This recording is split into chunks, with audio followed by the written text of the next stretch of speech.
David Voss comes to us as a member of the House of Lords, the former Brexit chief negotiator, a Daily Telegraph columnist. He's had his early professional career in the Foreign and Commonwealth Office, becoming ambassador to Denmark. Yes. EU director at the FCO and director for Europe and the International Trade at the Department for Business, Innovation and Skills. Briefly, he sat in the cabinet as Minister for the Cabinet Office. And from this month, you're now the new director to the Institute of Economic Affairs. I think you've begun work last week, so. Which is, I believe, Britain's oldest think tank. Probably oldest. Yeah. And you've also spoken in the Lords against the Assisted Dying Bill, notably.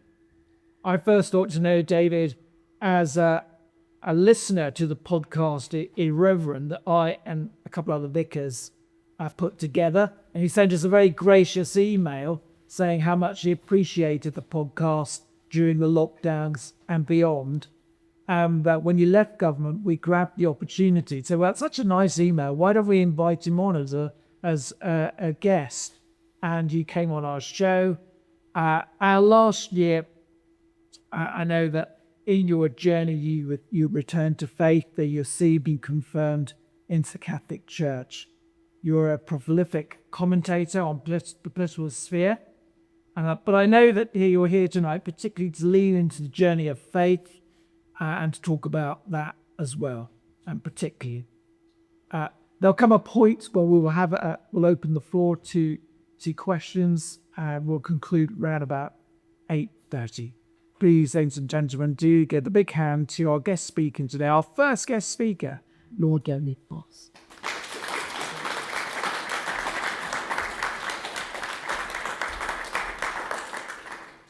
Well, fantastic. Thank you very much, Daniel. Thank you, everybody, for turning out on such a miserable, cold night. I really appreciate it, and I'm very honoured that you've done so.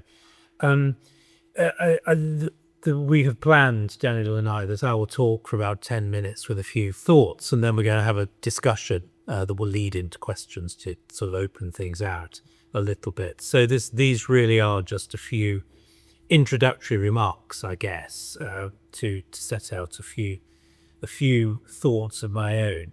Now, I think British politics is going through quite an unusual period and has been for a few years now. But I think if there's one thing that I think is common to almost every strand of British political opinion at the moment, and perhaps every voter, it's the sense of that things are a bit unsettled, and the sense that the sands are moving beneath our feet in some way. And I certainly feel that many of the certainties that shaped the life of the country, the national identity, the inherited moral framework, all our understandings of what make a society are, to say the least, coming under strain. And I think that is part of the reason why we're seeing what Daniel alluded to at the start, which is the quiet revival and people looking for something different. Now, as a politician, I obviously look at these things in somewhat political ways. And I think as you start asking these questions, you inevitably ask yourself as a politician some particular ones. So what is the relationship between faith and politics? Can a nation survive without some sort of shared religious, cultural assumptions drawn from religion at least? And if not, what happens when Christianity withdraws, as it to quite a large extent already has, from public life? So I'll offer a few thoughts on all of that. But first, why am I commenting on this at all?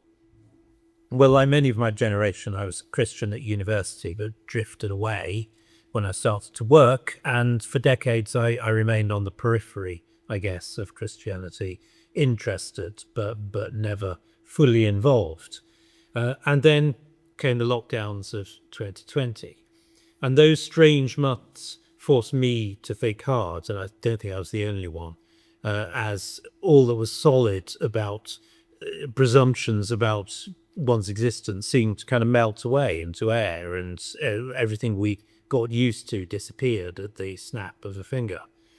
And for me, at least, I felt something malign seemed to have been released into society in that time, with the collapse of contact between people, the closure of the churches, and the atmosphere of fear that prevailed at times in that period. And I felt something was happening that I couldn't quite name, left me feeling there was more to life than just kind of getting on with the job and daily existence. And luckily at that point, and for me at least, so I believe it was divine providence, I discovered your podcast, Daniel, and colleagues, and that helped me put some of these thoughts into words. Over the subsequent 5 years, I went on a genuine journey.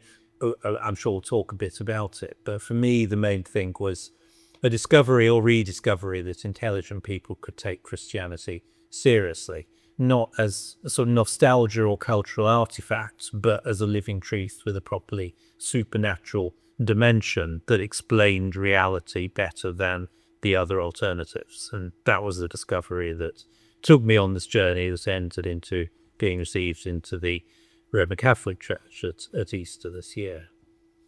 Now, for me, the effect has, of course, been primarily personal, or at least I hope it has, and I hope the people around me might say that. But of course, it has had an influence on my politics as well.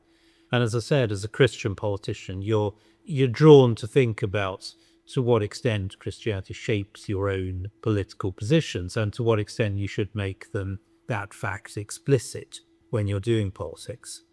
And really, to anticipate what I'm going to say in these few minutes, first, I believe the withdrawal of Christianity as a meaningful element in the public governance of this country is a problem.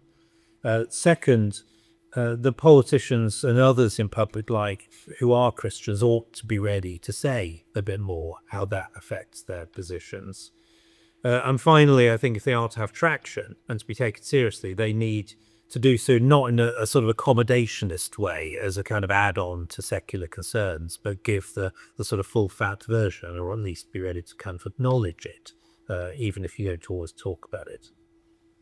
So just to go into a little bit more detail, it's obvious this country and others in Christendom, for want of a better term, have been fundamentally shaped by Christianity, and I'm sure many of us have seen, if not read, the very interesting book last year by Bijan Omrani on this subject, and is part of our cultural assumptions, history, culture, calendar, art, architecture, so much of this country. Now, I think it's unarguable that that legacy exists, but it's not being built on anymore. And indeed, over recent decades, I think we and others convinced ourselves we could afford to move away from all of this and try to construct a neutral public space, and a space where philosophical convictions were entirely secular and where religion retreated into private life. And the idea, of course, was that this neutral public space would produce genuine pluralism and tolerance. And of course, to a very large extent, it did just that. And that's certainly not an ignoble aim. After the horrors of the wars of religion, it was and is understandable that religious beliefs should be something that we don't fight about. But I don't think that means that you have to force Christianity or religion out of the public square entirely to deal with that problem. Yet that is what we've actually seen. What's happened is that as Britain, with Christianity as a core component of its national identity, has gradually disappeared, we've in parallel dismantled much else, not just the religious norms, but everything connected to them, the history, the national identity, shared culture and community. And I think we've managed that to the extent we have managed it, because for a long time society was running on the fumes of Christianity, as it was for much of the 19th and 20th century, I guess, and we could manage those consequences because a lot of the shared assumptions remained. But now that is being exhausted. Christianity is becoming a kind of fleeting memory to many of the younger generation, I think, in Britain. It's disappearing. And what we're seeing is not nothing, of course. We're seeing other ideas and belief systems beginning to fill the gap that is now vacated. It's not a neutral space. It's still a contested space. It's just a different kind of space.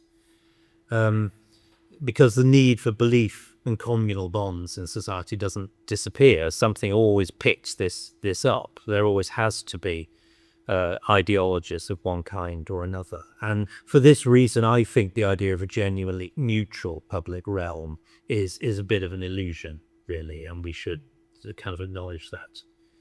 Now, looking at the country now, what is filling the gap that's been left? Well, there are a few things, and I won't go into detail. One obvious one is Islam. That is a feature of public life in Brixton in the ways it wasn't 50 years ago. I think there is another ideology that is bubbling up, which is, almost pre-Christian, sort of quasi-Nietzschean pagan beliefs about race, ethno-nationalism, the sort of strong men in society. We're beginning to see bits of this now, and it's a very troubling sign, in my view.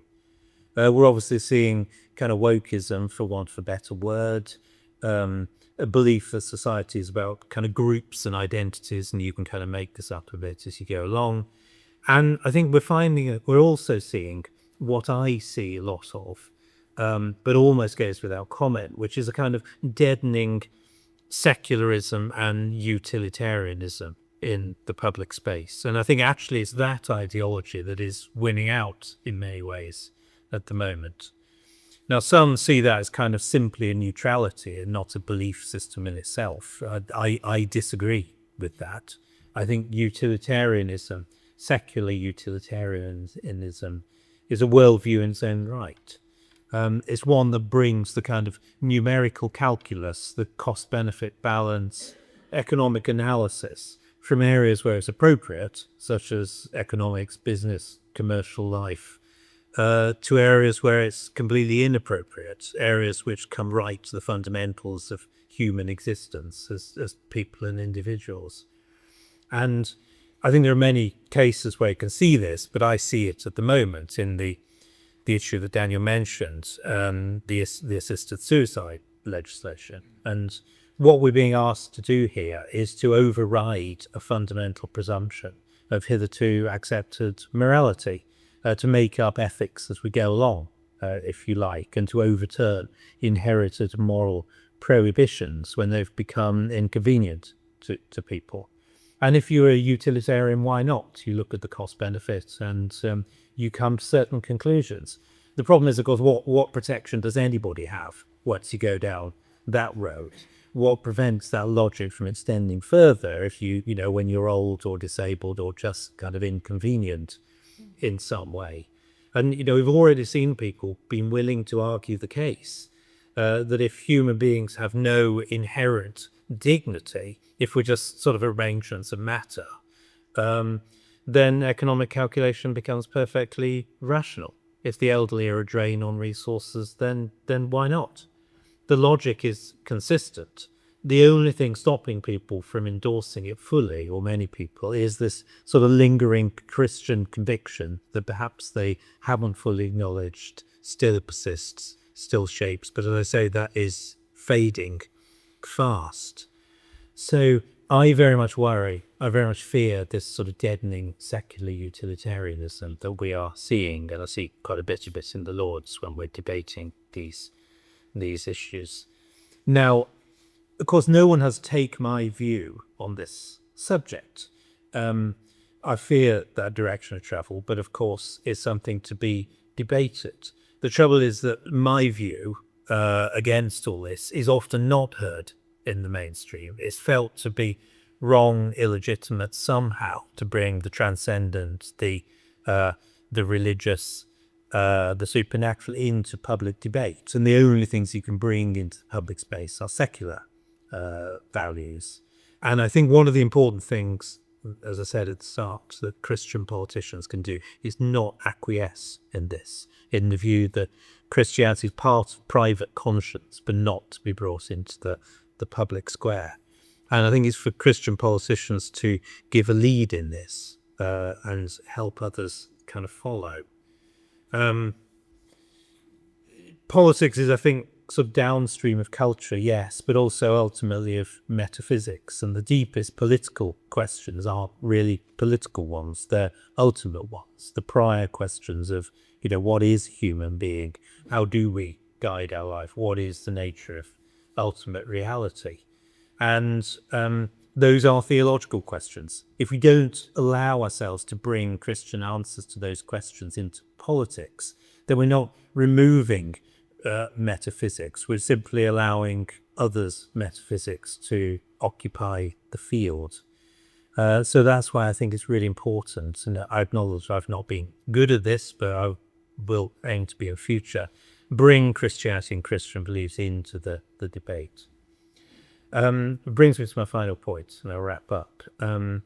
If we do bring these issues into politics, we must do so in a form that's kind of compelling, interesting, and meaningful. And it's not just a kind of Christian religious dressing for essentially secular politics, whether that's at the right or of the left. I think the only way you're going to grab people's attention in future is by unashamed justification of beliefs on the basis of a transcendent belief system. I think only this has got the kind of explanatory power and compelling power to occupy properly a space in this kind of battle of ideas, if you like. And again, I think politicians have a duty to say this when it's the moment to do so, not to kind of bang on about it like an American televangelist, but to acknowledge it and be willing to speak about it. And I guess I would say this, wouldn't I? And one would expect it of the Pope. But I thought that his remarks to ambassadors last week, which are on the Vatican website, of course, a very interesting way of trying to bring some of this into, kind of political discussions on issues. A very interesting tone. I would say the same should be true of the church, of course. And when the church does politics, it ought to, be full fat about it. Why listen to the church if you're only getting a kind of watered down version of secular politics? There has to be something different in it. So I'll finish there. Thank you for listening so patiently. And really what I've tried to say to conclude is that we're not going to have good politics, healthy politics, proper debate if we try to disconnect it and float free from these deeper debates about what reality is and what a human being is and what principles we're operating on.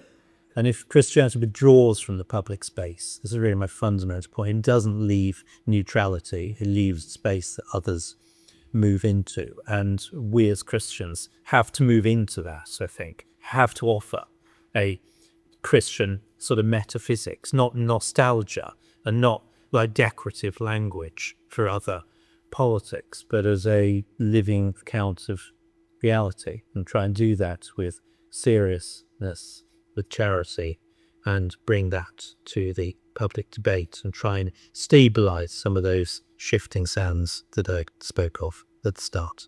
Thank you very much.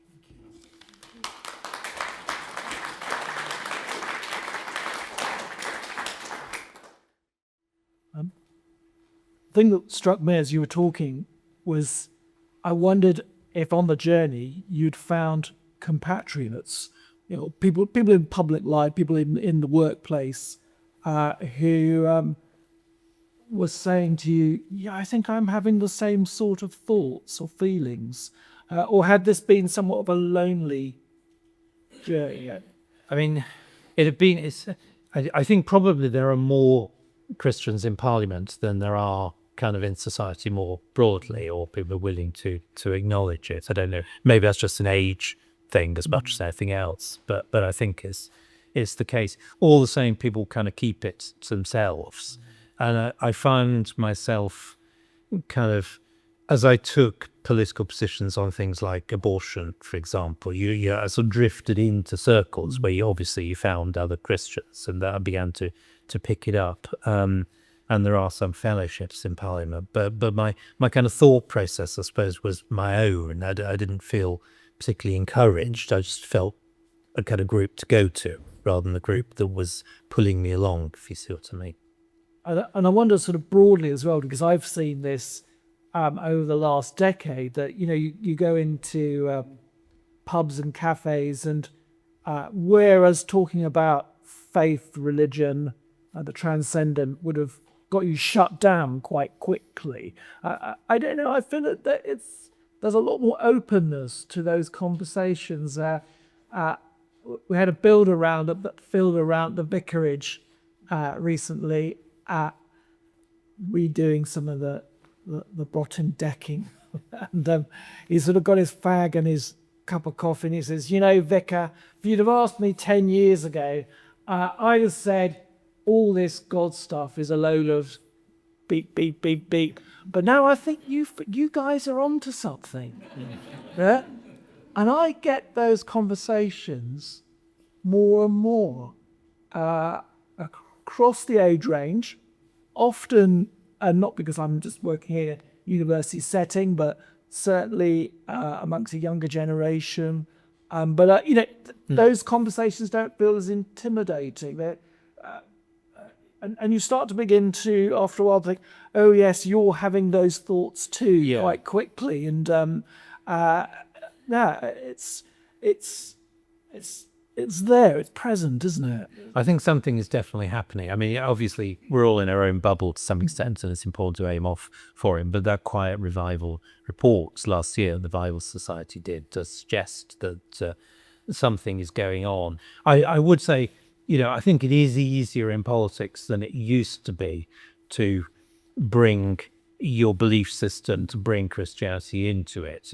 I think 10 years ago, it would have seemed pretty jarring in Parliament to start talking about it, and really quite eccentric. Alistair Campbell famously said, "We don't do God." Yeah, exactly. And now it's that seems a bit eccentric.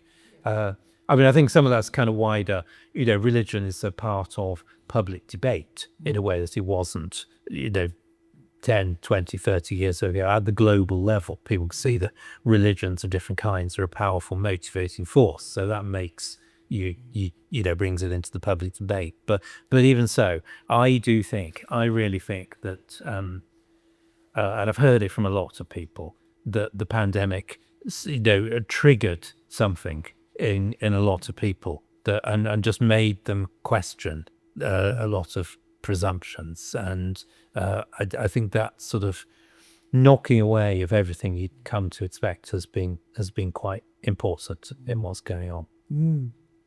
Well, only last month I missed the bus back to the other campus at night, and it was light tonight, very, very wet, and so I thought I'll wait out there for the bus, and this couple come round the corner I've never seen before, in their I would say late 20s, and I was wearing my clerical shirt, and I was a vicar. Yeah, look, a vicar.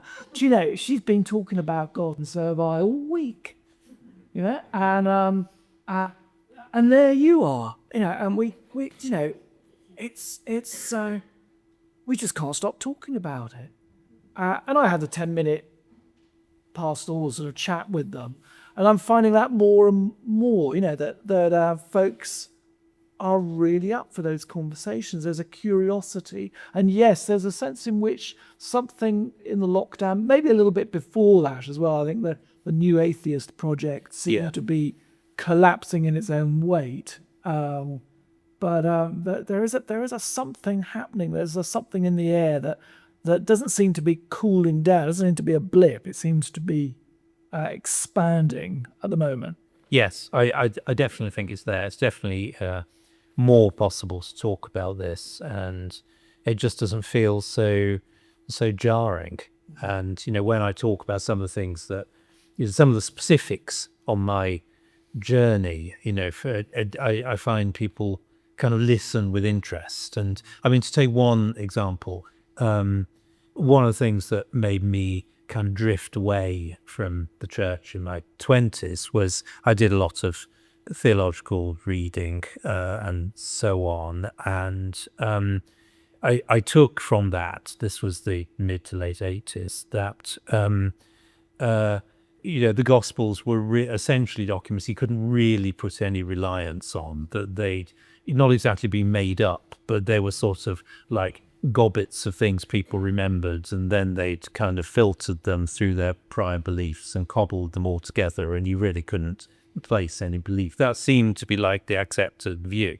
And I come back to this sort of 30, 40 years later, and it turns out there's been a complete revolution in the way theologians look at this, and there's much more belief, there's much more good evidence for the Gospels being essentially reliable accounts of what happened to a large extent by eyewitnesses. And there's all sorts of particular points one could point to that suggests this. And when I talk about this, if I get the opportunity to talk about this, people say, gosh, that's interesting. I never realized that, you could take these sort of seriously as historical documents telling you something, and there's something you can rely on in it. I think some people online have really run with that, haven't they? And that's now going into the wider world of influencers and that who are picking up on some of this and beginning to stop snarling at Christianity, but give it a serious second look, and they're finding that the scriptures are a profoundly deep document. Yes, I think I know the New Testament fairly well now. And read bits of it for most of my life and a lot more recently. But I still keep finding bits in it that feel like they're new. And, there'll be the reading in a service, and I'll listen. I think, is that really in the Bible? Why have I not read that before? Is that really there? And I go to him, of course it is there. And I think these are kind of endlessly powerful documents that constantly supply new things to think about, which is what one would expect, and is powerful evidence that they are what they claim to be, in my view. And you studied, if I remember rightly, medieval history. Yeah. So you've got a sort of finger at the pie, so to speak, in this. Have there been particular voices, writers in your faith journey that have really stuck out, that have been helpful companions on the road? Yeah, I mean, quite a lot, I think, as for everyone, and they've all filled in different bits, I suppose. And I think it depends what sort of person you are, but I'm a kind of intellectual person, I guess, and I come to things by reading and thinking about them, and listening. And certainly for me, Bishop Barron, Robert Barron, and his account of Catholicism, his kind of very intellectual approach to the subject, be really powerful and interesting for me. Who else? People, I mean, at a completely different kind of level, modern writers like Rod Dreher, being very interesting to me. One book I found really powerful was by a woman called Margaret Visser, who is actually primarily a food and cookery writer of 20, 30 years ago, but she was a devout Catholic, practicing Catholic, and she wrote a book about Church in Rome, St. Agnes Church in Rome, St. Agnes by the wall, outside the walls, which is incredibly detailed account of this church, where she just kind of walks in and looks at the artifacts, a lot of which obviously go back quite a long way, and just sort of walks through the church, down the nave, to the apse, and then down to the crypt where the bones of St. Agnes still are. And I found this just like, it's an incredibly powerful book because of the kind of relentless detail, the accumulation of ideas, the presentation of this church as an actual artifact in its own right. And what runs through it, of course, is the that St. Agnes was a real person, was a girl who was killed under one of the persecutions and lies there. And I think reading this book for me was one of the first times I really thought, like, these were real people. They're not just kind of names who kind of people leapt on, got made up, got sort of fantasized about, if you like, and built into figures. That they were the real people to whom these things happened, and that's why the church is here. And if you've not read it, I really strongly recommend it. It's a very powerful book. So those are some of the things I would say. There are more, but sometimes, you know, things just kind of strike you. They hit home. They work for you. It won't necessarily have the same effects on others, but for me, those were some of the things. I remember when New Atheism was at its heights, that the good thing you could say for the Christian Church is it sharpened us up intellectually. You know, that we were all trying to make sure that we were going to do a good game, really, when it came to some of the questions that were being thrown at us. But it did sometimes feel it's right-brained, isn't it? Sort of like higher maths. And that there were these, that we were sort of arguing in the sphere of proofs, and it felt very algebraic.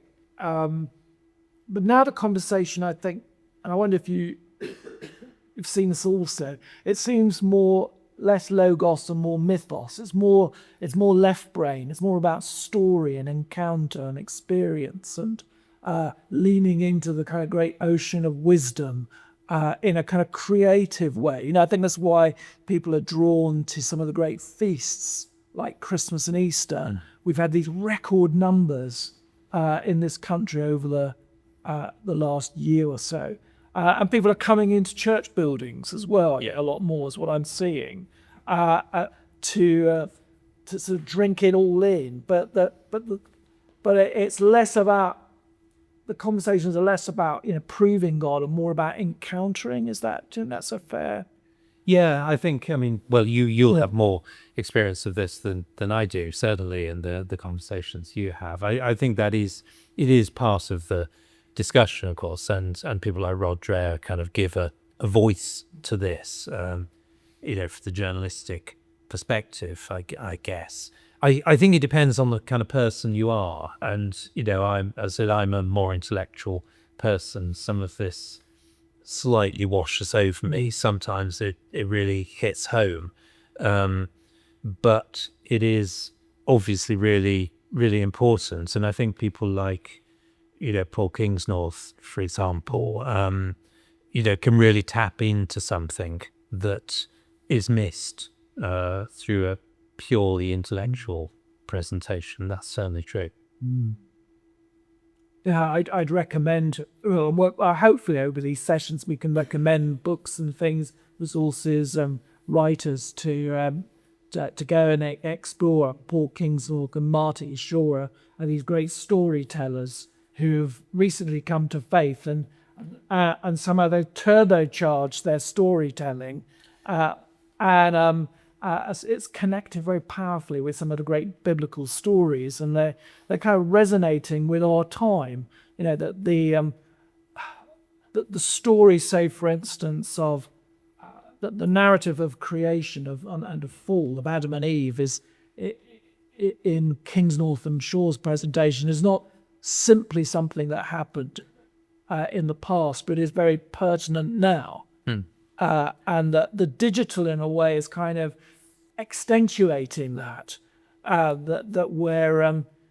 we're drawn to the forbidden fruits, really, of it. You know, that it is sapping our attention, and we're falling for the same thing that the primordial Adam and Eve have done so. And how easy it would be to look back on them and say, oh, yeah, they were just a bit clueless at the time. If only they knew a bit more about things, they'd have seen the trap they were going to fall in. And in fact, it's actually something that's deeply in the psyche of each of us. And this is what the church can deeply offer is a way out of that. I'm also minded that recently a lot of these surveys around the quiet revival indicate a sort of gender disparity, particularly in Gen Z, with young men seemingly to be finding God and voting in a certain way, and women becoming not so kind of keen on the religious and tending more to the left. And I wondered if you had any thoughts on that. I know it's a sweeping generalization, but is there anything in this? Have we become sort of gender polarized, or are we in danger of? I mean, the polling suggests it a bit. I think it is more acute in the US perhaps than here. I don't know. Some of the polling suggests that it's more young women moving left than young men moving right. So that's how the gap is opening out. And I don't know whether there's anything behind it. I mean, I can't help feeling there's something in the the view that sort of masculinity is unfashionable, and it's difficult for young men to kind of find a role. But I don't. I'm sort of skeptical. That's all of it. And I suppose I fundamentally suspect some of this is short-run responses to short-run kind of politics, rather than necessarily something like fundamental in the way people look at things. And I hope it's a sort of phenomenon that will correct itself and disappear. Let's hope. And a final question for me is about the church. You intimated about the churches and how the danger is not to speak into what's happening. If there's no bishops here, I don't. But if there was a bishop here, is there something you would give as advice or encouragement? I mean, I hesitate to judge every bishop by what I see of them in the House of Lords. That's a snapshot, I must admit. But I mean, the Lords is where the kind of the politics and Christianity obviously come closest together if you're a bishop. And I do think that there's tendency to kind of sort of talk about politics and for Christianity to be a sort of like add-on. And I think that's a pity. And if bishops can't kind of derive the points they want to make from their religious beliefs, then if they can't do it, then certainly it's going to be more difficult for everybody else. And I do think, I mean, it's a truism really, I think, but if going to church and what's said there is just like the Lib Dems prayer, then why bother? You could get all of that elsewhere. What you want is something different, and something that's kind of connected to reality. And I just wish this could be communicated a bit more powerfully sometimes, because I mean, I assume they all believe it, and that to find the words for it, we're lucky in the Church of England to have this incredible liturgical verbal tradition that's kind of obviously gone through into the language of every day. The words are there, the power to kind of explain and communicate and compel is given to us, and it's not used quite often, and I really think that's a pity. I think there are people out there who want to hear it, and it just doesn't always come across. Challenging words. I'm going to open up now to the floor. Thank you so much for your talk. It was really, really interesting. I'd like to go back to what you said about, you were talking about how you wish that Christians in politics spoke up more, and how you don't want them to be like an American evangelist. I come from quite a different churchmanship. It's a charismatic evangelical church that I go to, and it's in central London. We have a lot of young people. It's grown enormously in the last 10 years, and I think what I've seen amongst the young people in our church is that, and we've talked a lot about changing minds and a cerebral Christianity, and I totally think that's important. But I think I wonder about the heart change that needs to happen in people to actually, for their politics to change, because I've seen so much. Like I've counselled so many young women who perhaps have had abortions in the past, have come to Christ, and now have got a different perspective on human life. And similarly, my own son is a consultant anaesthetist, intensivist, who passionately argues for not for killing off old people. So I just wonder what you think about the heart change that's needed in people, not just a cerebral change. Like you talked about an encounter rather than just knowledge of God. Gosh, I mean, Daniel, you're probably a better place to answer this sort of question than I am. I think I'm sure you're right.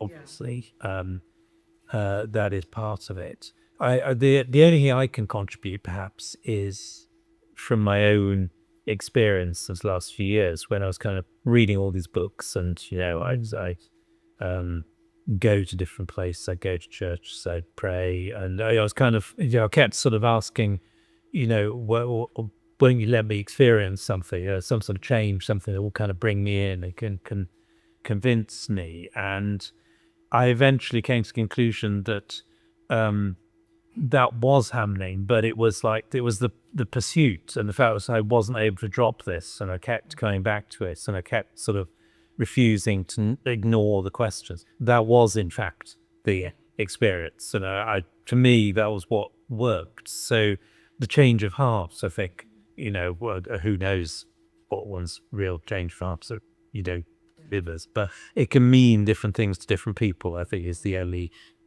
possible contribution I could give. I would add that I regularly opened the Bible up for the first time properly at 17, and what came out was from the 5th chapter of St. Luke, love your enemy as yourself.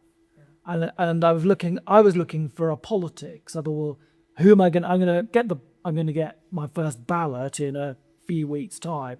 Who God should I vote for? I'll open the Bible, and there was this very high. I think the highest thing that you could be judged against is the love of adversaries.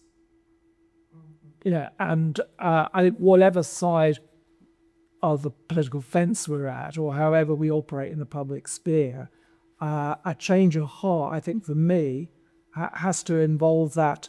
How am I, not loving my pals or those who are in my social media bubble or the people that, agree with my thoughts, but how can I be compassionate and love my adversaries? And when you see that as the bar, it's a very hard bar, but I think that's the right place to start from, because it constantly, those words of Christ from the sermon, playing the Sermon on the Mount, constantly push us to look at others in a fresh way.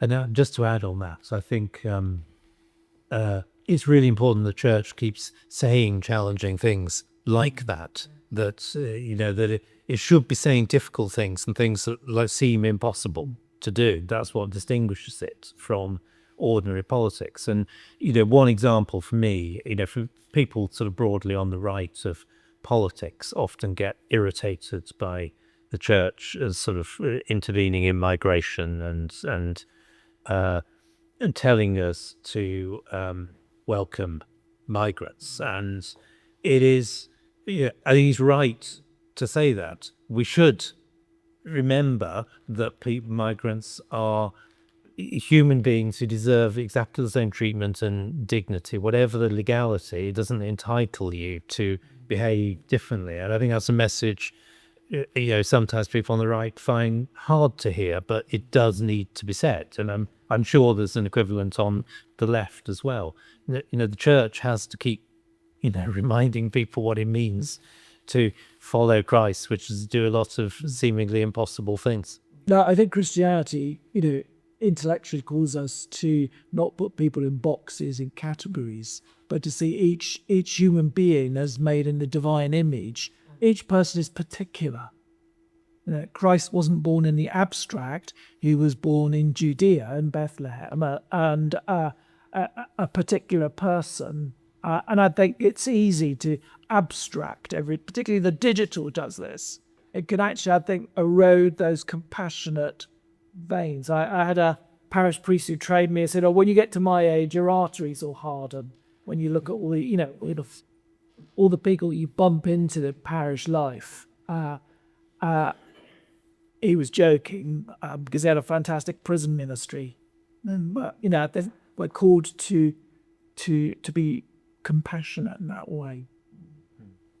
And take the gentleman who heard his hand up earlier on the now. Yeah, thank you very much for the talk. But just, I'm intrigued, what drew you to Roman Catholicism, particularly? Because I think, partly it's my kind of sort of intellectual approach to the questions, and it seemed to me that Roman Catholicism kind of was the most obvious representative of the great tradition of going right back to the early church fathers and patristic rites and so on. That it had the Roman Catholic Church had still validated that, preserved it, saw it as part of its day-to-day existence, and that's part of it. And I suppose I also felt that although the Roman Catholicism has had its own difficulties in recent years and doctrinal wobblings in one or two areas, perhaps you might say, but I still feel that it's the institutional weight of the Catholic Church, the history, size, the tradition means it's more likely to be a reliable preserver of the tradition and the doctrine than other smaller kind of evolved churches. I think that's kind of what I felt. I mean, the Roman Catholic Church is the sort of preeminent, certainly Western institution, arguably global institution as a body, and I think it was that sense that it was you're kind of coming home slightly, that it's a reliable guardian of what's important. I'm not saying others aren't. I'm not kind of making judgments, but I'm just saying that's how it felt to me. Lord Frost, I wanted to ask you, when you rediscovered your faith, as it were, when you came back to faith, you were talking about declaring your faith in the public square, in political sphere especially. Were you helped in that by people who aren't afraid to declare their faith in the public square? I'm thinking particularly of Danny Kruger, for example, and going back to what the lady across from me was saying, I attend a charismatic evangelical church in Shepherd's Bush, and it's actually the church Danny Kruger and his family attend when they're in London, their London homes in Shepherd's Bush. So yes, were you helped by people like Danny Kruger? I mean, I know there's other MPs in Parliament, I know a couple, but they don't stand up and declare their faith publicly like I would say Danny Kruger does. No, that's right, and Danny's a good friend, and I haven't talked much about this to him, but he certainly kind of helped me in some of the things he said in his book. were kind of interesting to me as I was thinking through this. So I think, there are and that's why I think it's important. Danny is still a bit unusual. I mean, his famous speech last year in Parliament to the empty house about England and Christianity is still unusual in this, I think, in being quite so upfront about it. Others may bring it in when there's an opportunity, but don't sort of seek an opportunity, perhaps. And I think that's. And I'm not kind of praising myself. I'm worse than any of them on this. But I'm trying to sort of set to test the things we should try and do. I would say, I mean, I have deliberately not made a thing of kind of coming to Catholicism, and there are a few people who wanted me to write about it and make a thing, and I've hardly talked about it really as such. I mean, in fact, the only other occasion I've done it was on Jamie's Irreverent podcast, and kind of part of this is because I don't want people to see it as like opportunist or really what I've been complaining about in others, that it's just kind of religious veneer over beliefs about Western civilization or whatever that are really the thing. And I don't want to give that impression. This is not the case, and therefore I think it's best not to kind of labour the point in public, which is not the same thing as saying you shouldn't bring it in when the opportunities come up. That's kind of how I should have met. It was a very nice talk. Thank you. Kind of very interesting. You at some point said that whenever you go to the Bible, you always seem to find something new. My question for both of you actually is, to have a firm belief in God, do you have to have a strong belief in the Bible? What do you think, Daniel? I mean, I think the answer is probably no, for myself, but it's expanding upon. I find over time the two intertwine, and that obviously as a child I read the scripture as a child, and now over time that sort of matured, and I've found different voices that have enriched my reading of it, and in the scripture is this great sense that, particularly in the New Testament, that we are part of the story too. So yes, I think you can have a faith that is, I think on one level you could have a sense of God as an abstract idea, a philosophically sense of God, but I think the scripture calls us to look into real and profound encounters. See, does that? Yeah, I think. I mean, I say no because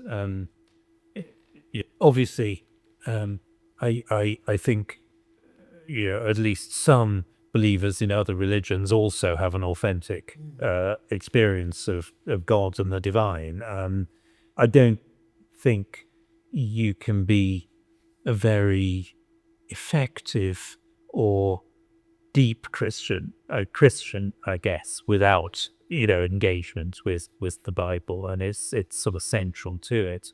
I suppose I would say, and who am I to comment on these things? I'm not trained in, but when I was going through the sort of process to be received into the Catholic Church, our then priest would say, remember, the Catholic Church is also about tradition. It's not only about scripture. They're both equally important, and the church existed before anyone wrote a word of the New Testament. The New Testament comes out of the church as much as being the preparer for it. So they're both important, and just because you find the Bible perhaps difficult to engage with doesn't mean that shouldn't be a block. It can come. It's not the only thing, I would say, that's important in the journey. Chris, and then I'll take that. So Chris. Thank you. Thank you for coming. Much appreciated tonight. Couple of things. One thing that we picked up on earlier, where we talked about bringing our religion out into public. You know, you being seen in the House of Lords as a Christian, me being seen as a Christian in my work as an engineer, for instance. And one of the things that I have noticed that in our own little tricks and ways that we try and bring our faith out for people to see. Like we said, 10, 20 years ago, oh, he's a God botherer. You know, it wasn't rude, it was just a case of just dismiss it. What I'm finding nowadays is I'm finding that people ask questions more. They're more interested. They don't shut you down anymore. They don't always, you know, no, God, no, go away. They actually start little conversations if they know you are a Christian, and they start probing your beliefs. And that's just a point that I've seen a change over the last 20 years. But going along with that, I try and bring my faith to, and I'm in a different sphere than an evangelist. I'm in a very conservative group of people at work, and we're all very traditional engineers. So you do it subtly and gently, and you sort of weigh Christianity, but not too much in your face. How do you do that in the House of Lords and your business in politics, and of course when you're at home relaxing and at friends? How do you wear your Christianity? How do you display your faith to other people? I mean, not very well, I think this is the answer. I think, you know, for me, I can drop it into like the public positioning in the Lords, and then people can kind of pick me up on it if they want.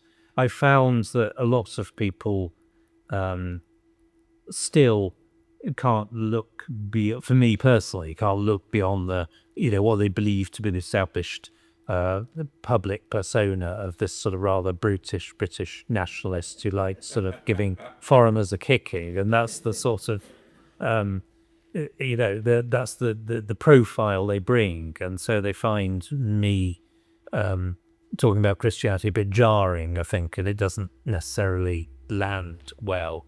I think, though I'm not very good at trying this myself, is you know, a good way is to have just a kind of something that gives the opportunity for a conversation. Like I notice some other people in the Lords wearing the fish badge or a little cross, so it just goes, okay, I can talk to this person if I want to. They don't have to kind of prompt, and I think that's probably quite useful. A bit like the Masons, isn't it? yeah, I guess so. Yeah. We'll go there.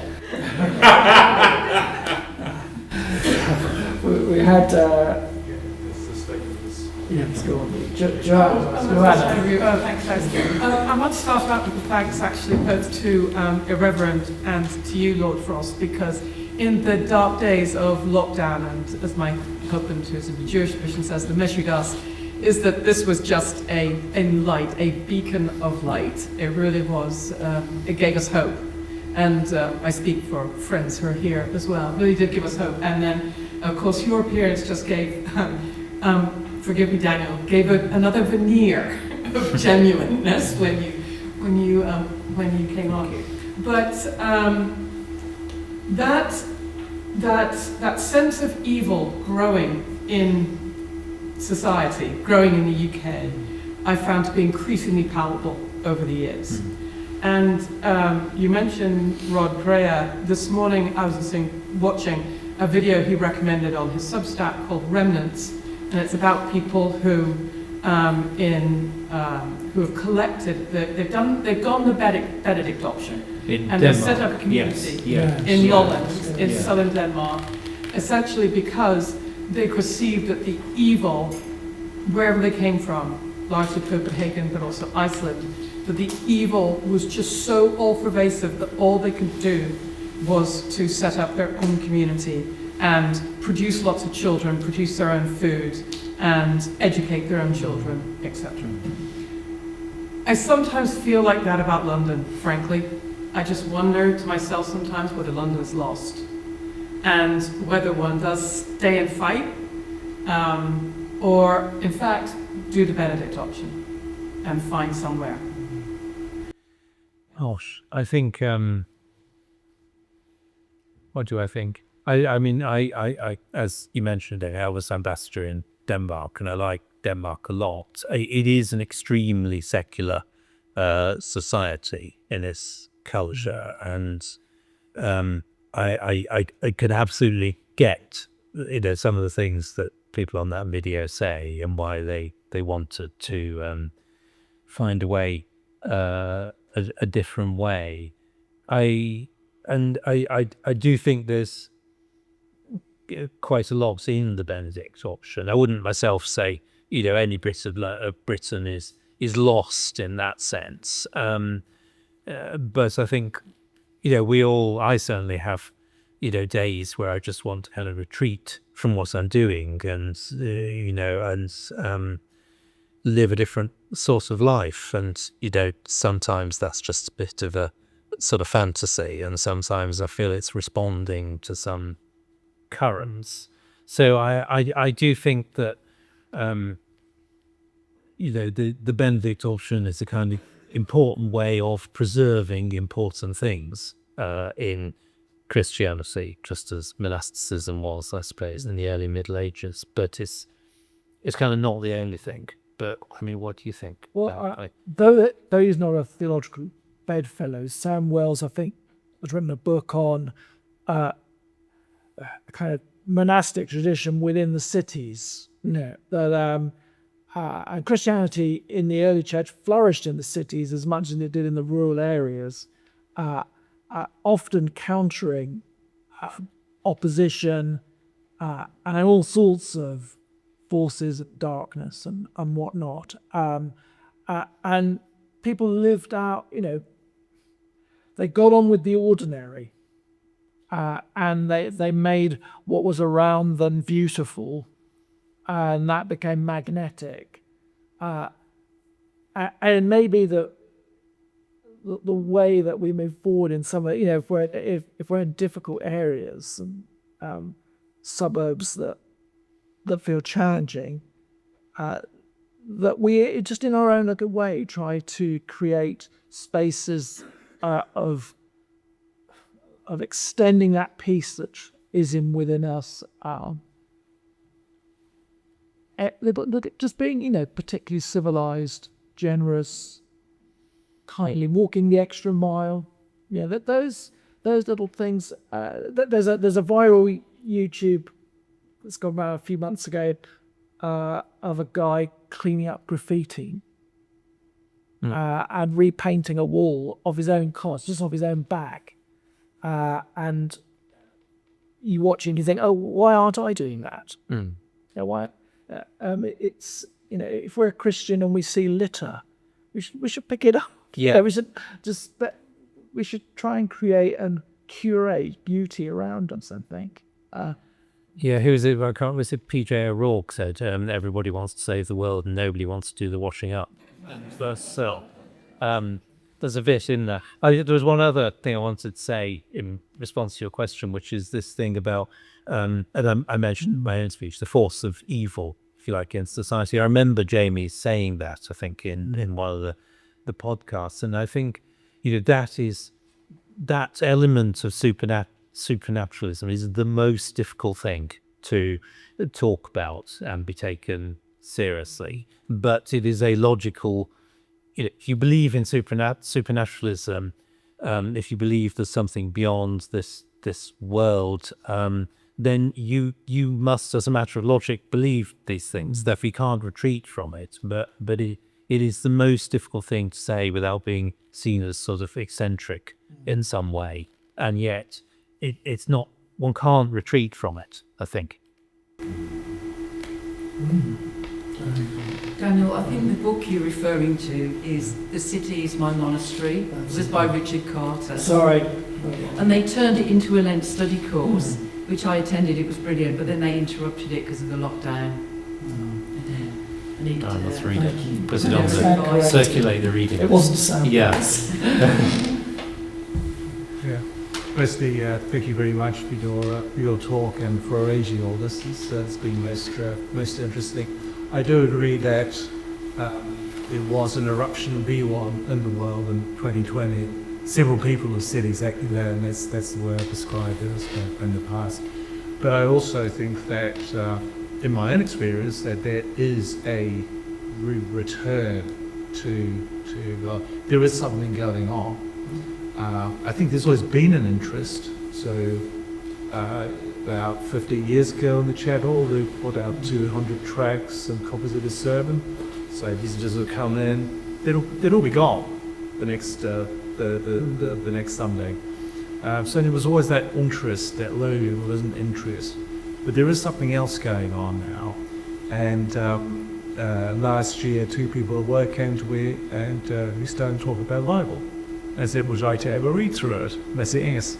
So once a week we sit down and we just slowly read through, I read ahead, and explain what's going on, pointing out things.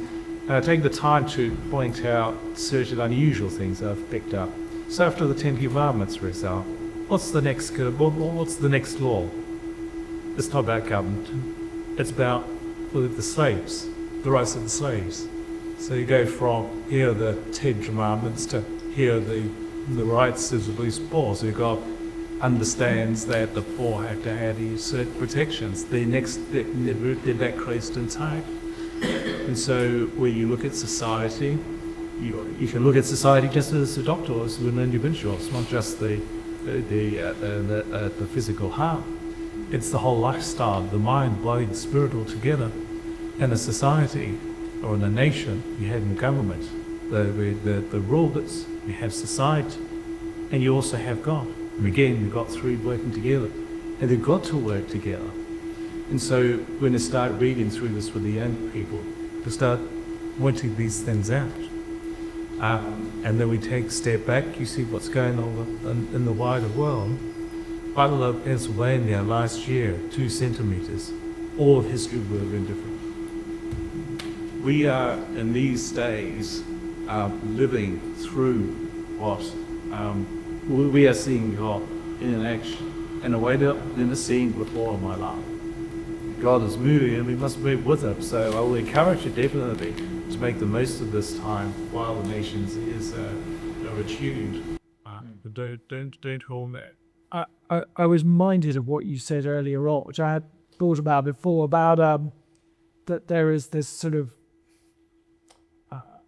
an ideology of utilitarianism. I was thinking of spreadsheets, and how so much of contemporary life has become reduced down to us being numbers, and that everything has become super digital, mechanical, a certain efficiency that is going rampant is despiritualizing us.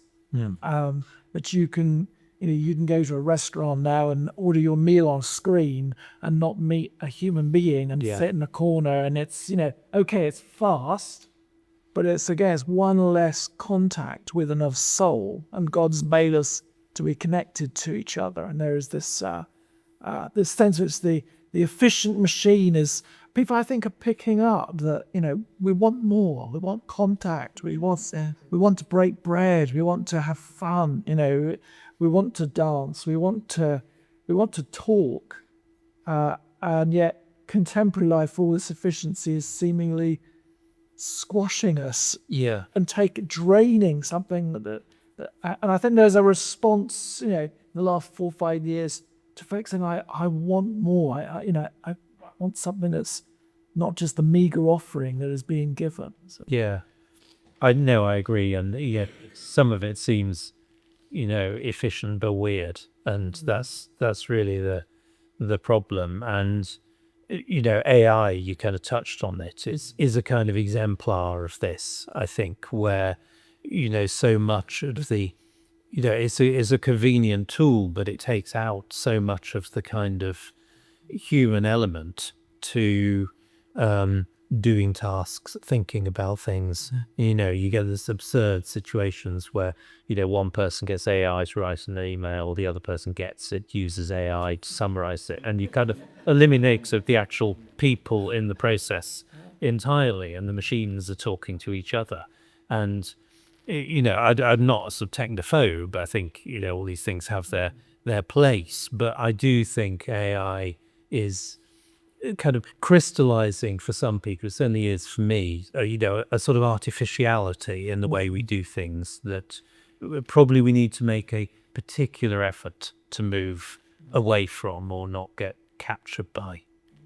I can't source a statistic, but I believe that, and this is really a criticism particularly of the guys, that more men downloaded a virtual girlfriend on a subscription plan in the UK this year and got on their knees and got a wedding ring. You think of that, more people have having a virtual relationship than actually proposed marriage. Yeah, I suspect we'll find this sort of thing is much more common than we think, actually, and people don't admit to it. What a depressing film. Yeah. Going back to the secular utilitarianism, if you look at the demographic changes over the next 20 years, do you think that secular utilitarianism will be the way to stop multiculturalism descending into sectarianism? Gosh, there's a lot in that question. I think, you know, I think secular utilitarianism is sold, or rather the supposedly value-free public space is sold as a way of, you know, people with very different values and ideas being able to live together without rubbing up against each other. And as I say, I feel that's a bit oversold in its own, even in its own terms. So I think it really works like that.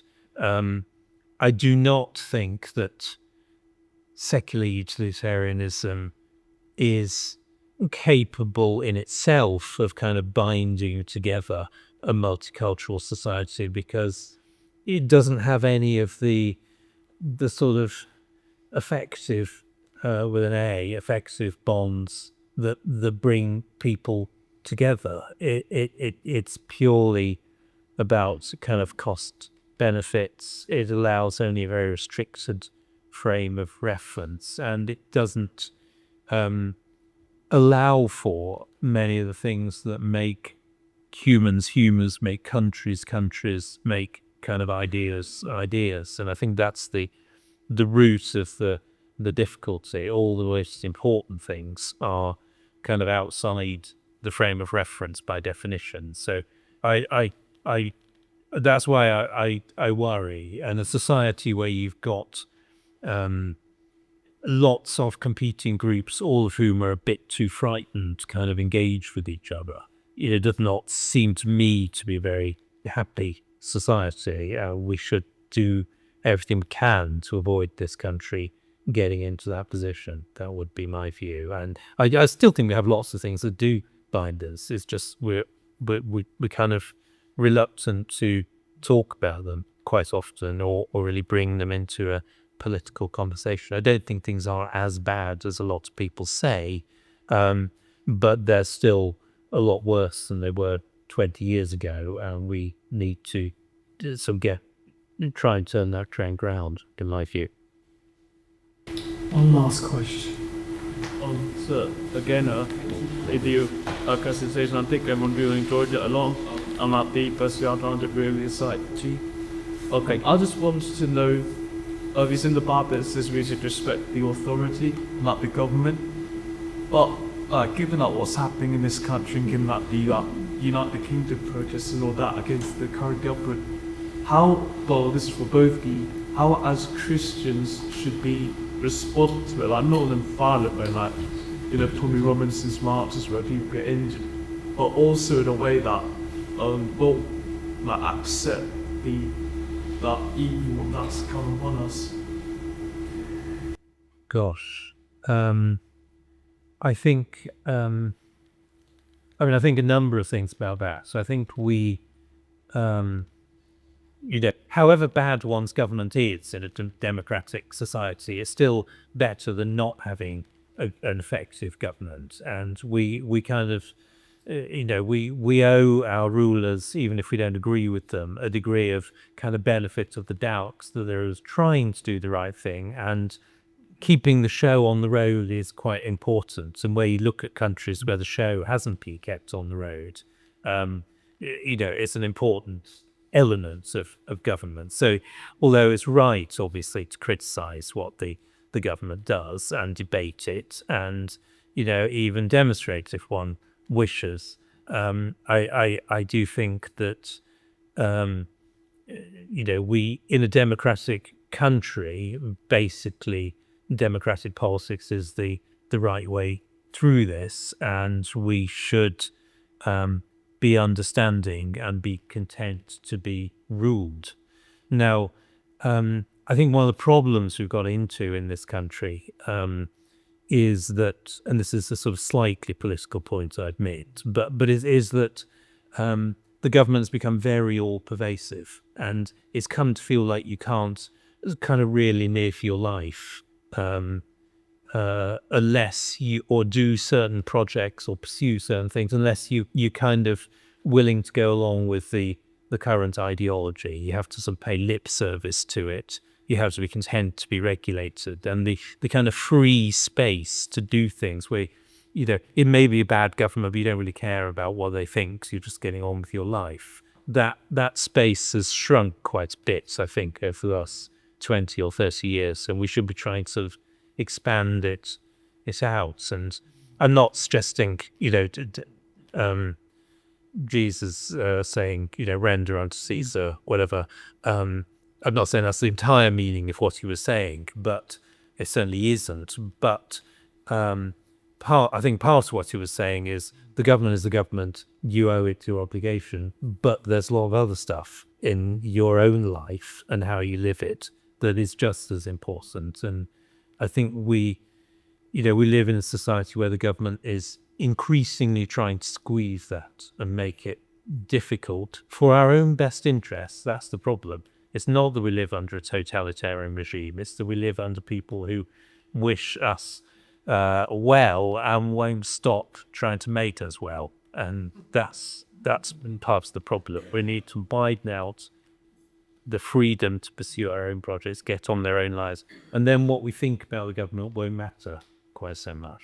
I think, remember right, C.S. Lewis in his essay *The Abolition of Man* picks up upon that he thought it would be better to be under the reign of the robber baron than the sort of tyrannical well-meaning. Yes. I've not quoted it correctly. Yes. Accurately there, but I suspect Huxley's Brave New World is more prophetic than Orwell's. That a world where we can have everything on tap actually it can have an authoritarian element in it. It's sort of just the nature of it.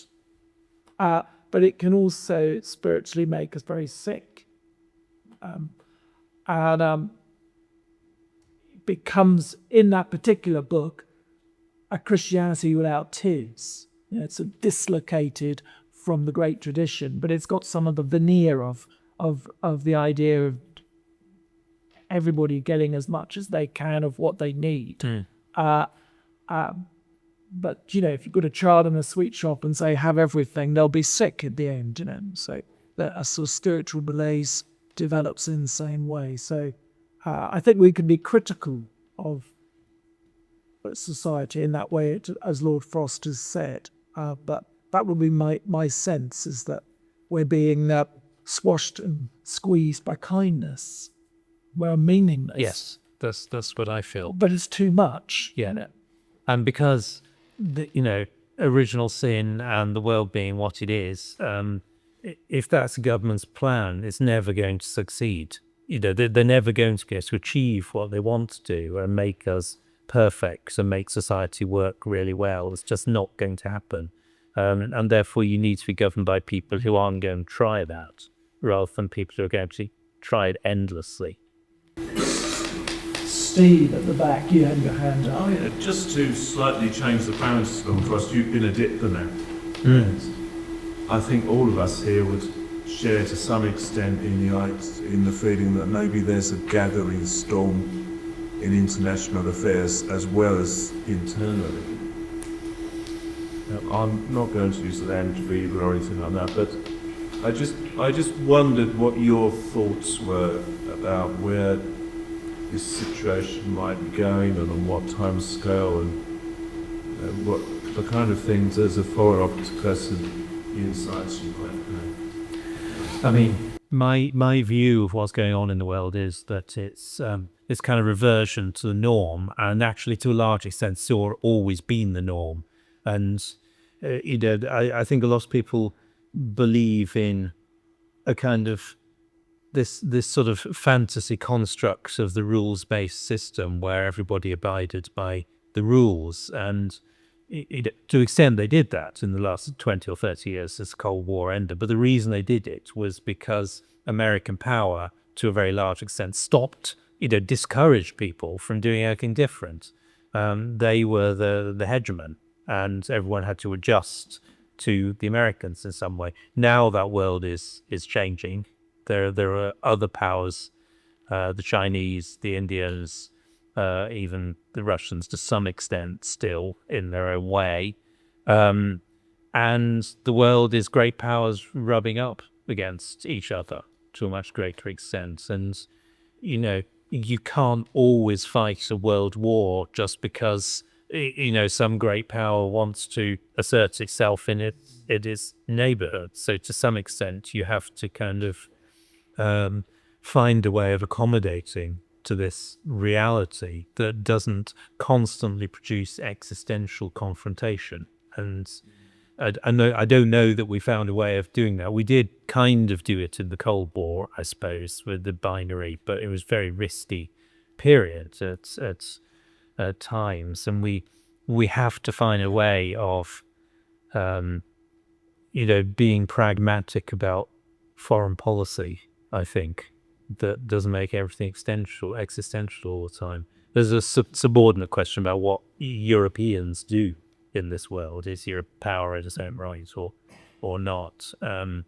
But so I worry, because I think, human frailty is that, you get into confrontations, you make mistakes, things don't go as you expect, and then things go from bad to worse. And I wish, our leaders, all our leaders, were just a bit kind of more careful. I think that's kind of what I would wish to see, which is obviously a counsel of perfection, but it's even more plausible in the idea that there's going to be some universal global legislator that's going to kind of control every country and make them act well that way. Seems less likely. Well, I think we can conclude on the diplomat's words. Lord Frost, David, thank you very much for coming to speaking to our first event tonight. I think we can be very grateful for your insight and wisdom. Can we please give good